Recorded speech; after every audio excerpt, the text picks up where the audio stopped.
Nigerian movie star and entrepreneur Oluwatosin Ajibade, popularly known as Mr Eazi, has revealed how a business mishap in his teenage years cost him millions of naira and almost crashed his entrepreneurial drive. Speaking in a recent interview shared on X, the legalized crooner recorded losing about 19 million naira in a collapsed diesel supply deal when he was 19. He explained that he had borrowed money from his uncle, a medical doctor, and his wife in Nigeria to finance the venture, which at the time seemed like a secure investment. According to him, the plan was to purchase the diesel and supply it to clients, including telecom agents. He mentioned the name, which I won't mention. Mr Eazi stated that, like many young entrepreneurs, then he relied on agents at Lagos Apapa Port to source the product, since direct access to tank firms required bulk allocations. However, he recounted that trouble began when the government unexpectedly deregulated fuel prices, a move that caused diesel prices to crash, leaving him and his partners with stocks that quickly lost value. The funds remained stuck for months, and the anticipated deal eventually fell through. When I was about 19 or 20, I borrowed money. He goes about the story. This is him quoting now my uncle and his wife. The idea was to buy diesel and supply and all that. Now, Ace, I would like to get your perspective to this. Really, losing such amount of money at such an early age. Ace, if it was you, how would you have felt? How do you even handle it, first of all? That's what I'm trying to figure out. How do I handle losing 19 million naira as far back as, when he was 19 or 20? Because I believe he's in his 30s now, so that was over 10 plus years ago. To have that amount of money, that was around, maybe around between that 2005, 2006, 2007 range. To have that kind of money back then, you know what 19 million naira could have done for you back then. So to lose that amount of money at that age, it just shows that the game is rigged. The game is rigged. If I lost 19 million naira today, before I would recover, it would take a while. It would take a while. It would take a genuinely long while. But life is what it is, It shows that Nepo babies, Mr Eazi, let me not call you Nepo baby, but it just shows that we're not all cut from the same cloth. Some people have privilege, and Mr Eazi is one of those people that have privilege. To lose that amount of money and not sleep in cell is a privilege. I mean, it's a business investment that he ventured into. True, not like he squandered the money on something, and I'm sure his uncle would also see that, okay, his uncle might have gone through his proposal and seen the ups and downs and entrusted that amount of money to him. But a loan is a loan. Who in my family am I going to meet now and get 19 million naira from? I'll most likely have to make it an official as seeking a loan, maybe through a bank or something, or some sort of investment firm. That would be the most likely way I would have to go about it. And the consequence for not paying up is not, I come here, my nephew or my niece. Is, officer, that's the boy. That's the one. Yes, lock that boy up, pick him up. When it's serious, his people will come with the money. That would be the consequence in my case. But he asked the family member that had the resources, and they gave him the money. Unfortunately, he lost it. But it was it's a learning experience. True. Yeah. It was treated as, you are able to learn from it. A lot of people will not get that leverage. I will not get that leverage. Who's going to look at me like, Kiddy, you lost 19 million. Have you learned your lesson? Yes. It's cool. No. It's officer, yes. Case number, this is, court rise, this is the criminal. How many years they'll sentence me? No, that's not fair to your family right now. Hey, who do I want to collect? Is it my father? I'll give me 19 M. Come on. No, but you're not. But for somebody for a father or an uncle that trusts you and see your entrepreneurial drive and zeal, don't you think that's rather unfair? Because yes, you lost money, and he actually went back to his uncle to want to borrow money again for another deal. Yeah. You see now you just shot yourself in the foot. No. Now, what I'm trying to say is, the uncle must have seen his zeal and drive. Now, you lost 19 million naira, but you didn't give up. For some people, they won't go ahead. Now, I'm saying this because of the young people that the show is for. Yes, you lost money. You did not lose your life. There are ways you could go about the whole situation, and you get more money, even more than you've lost. Now, you've learnt your lesson. But how many young people are able to learn that kind of lesson? Because take note that the family, they obviously had more. For you to give out 19 million, you have more than 19 million. That's what it means. Nobody gives out 19 million. It's their be all and end all. Nobody gives out 19 million and it's their be all and end all. Or say you have just 20 million. Okay, I'm giving you 19. I'll take 1 million. You have to make it work. You have to find a way to that money to return. They gave away from their surplus. If I was able to squeeze my dad and squeeze maybe an uncle or two for that amount of money, that money, even if you don't make a profit on it, you better return at least 18 or 17. But for you to lose it all, and then you can still come tomorrow and be like, oh, uncle, I have another this time. You don't get the leverage to learn a lesson if you are not from a position of privilege. Privilege is what gives you the ability to learn a lesson from that thing.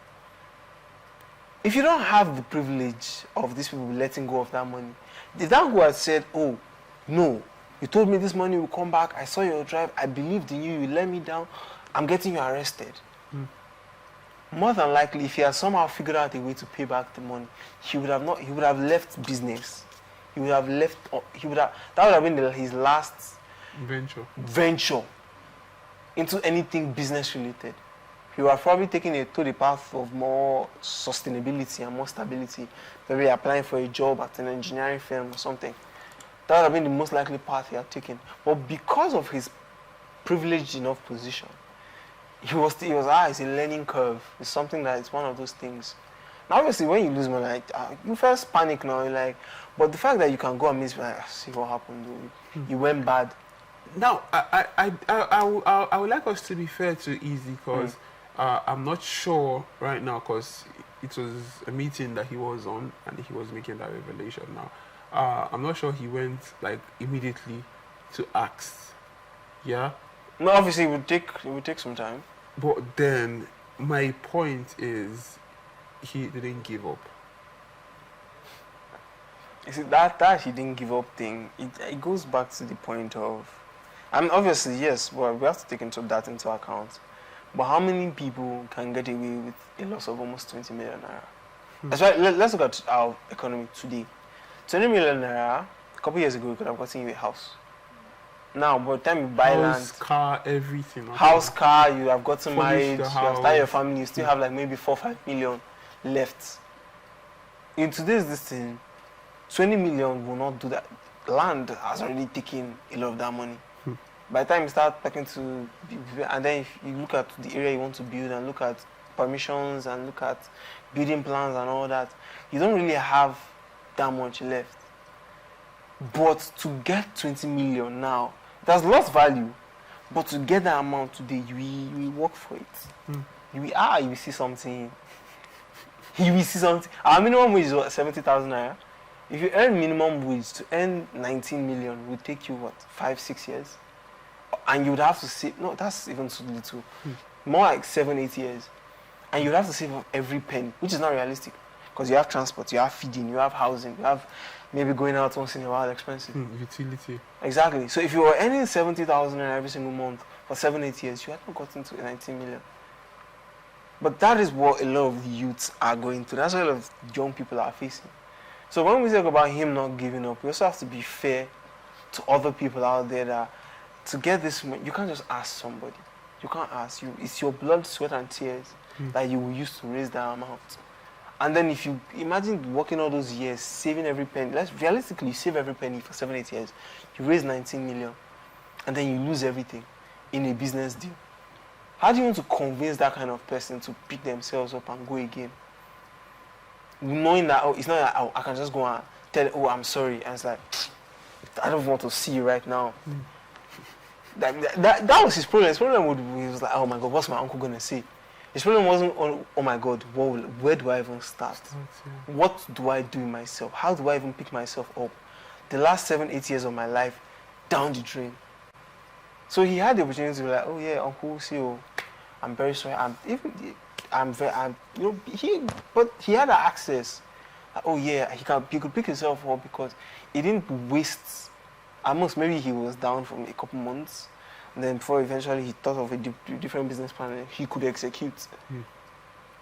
If say it happened when he was 19 and he still had to save up for no more years to get that money back, he would most likely have been around 27, 28 when he could raise the money again. So he lost 10 years or 9 years.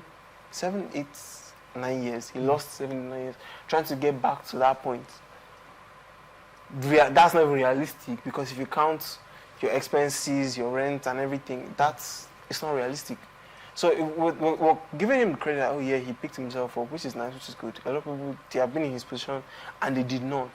But we also have to be fair to the people out there and the current reality of Nigerians. They're not as privileged. His argument now is Eazi was a privileged child. He had... I feel that there's nothing wrong with privilege. I personally want to work to a point where my name can open door for my child. Like, oh, my child goes for an interview. It's like, your dad said you were coming. Oh, yeah. You have the certificate, right? I can go and resume. I want to do that. I want to work to a point where my child, proper Nepo baby. Well, like when you share the family name, you're like, you are this. Come. What do you? Tell your father I said hi. That's what I want to aspire to. That's what I aspire to. You know, so I'm not hating on him for being privileged. I just don't like when people are not realistic.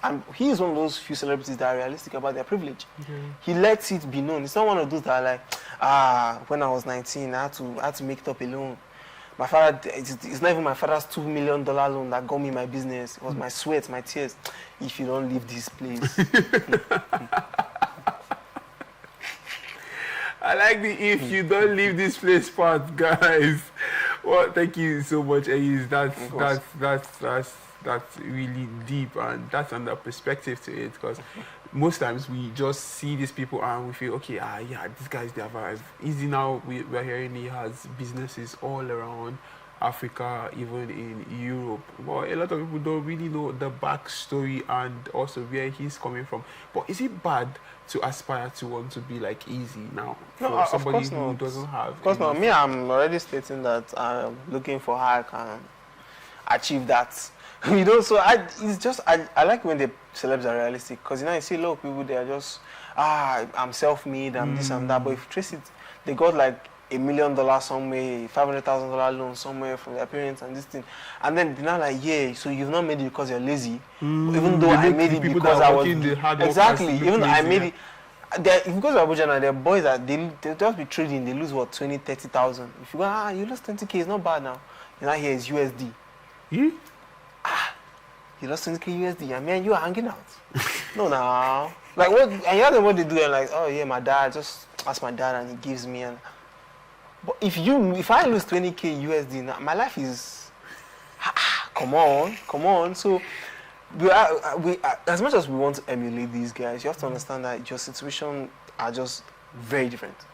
So you have to be real with yourself and be honest enough with yourself. And like, okay, this person is where they are because this. And I'm not going to say that, oh, that should discourage me from working hard. It should push you to work harder because you're not on the same starting point. You have to work harder to get to where they started. As far back as 2013, 2014, Davido was already posting pictures with an Audi R8, a Range Rover autobiography. He had that car as far back then. What new artists are struggling to buy today? So, you have to be realistic that, oh yeah, I'm struggling to get to where these guys started before I can now get maybe hope of getting to the level they are, maybe surpassing them. So it should be a case of realistic expectations.